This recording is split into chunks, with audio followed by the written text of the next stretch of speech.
საქართველოს პროკურატურა საკვები პროდუქტის ფალსიფიკაციის ფაქტზე, რასაც შეეძლო საფრთხე შეექმნა ადამიანის სიცოცხლისა და ჯანმრთელობისათვის ერთ პირს ბრალდება წარუდგინა. ფინანსთა სამინისტროს საგამოძიებო სამსახურის მიერ ჩატარებული გამოძიებით დადგინდა, რომ ერთ-ერთი კომპანიის ხელმძღვანელმა პირმა სახელმწიფო ტენდერის საფუძველზე გაფორმებული ხელშეკრულების ფარგლებში 2025 წელს გორში მდებარე საწარმოში დაამზადა და შინაგან საქმეთა სამინისტროს, სასაზღვრო პოლიციას და თავდაცვის სამინისტროს მიაწოდა 380,000 ლარის ღირებულების 24,000-ზე მეტი კილოგრამი საკვებად უვარგისი და ფალსიფიცირებული თევზის კონსერვი, რომელსაც შესაძლოა საფრთხე შეექმნა საკვები მიმღები პირის სიცოცხლისა და ჯანმრთელობისათვის.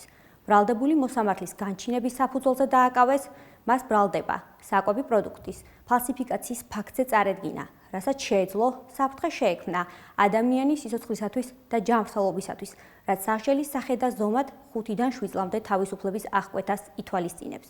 პროკურატურამ ბრალდებულისათვის აღკვეთის ღონისძიების სახით პატიმრობის გამოყენების შუამდგომლობით სასამართლოს უკვე მიმართა.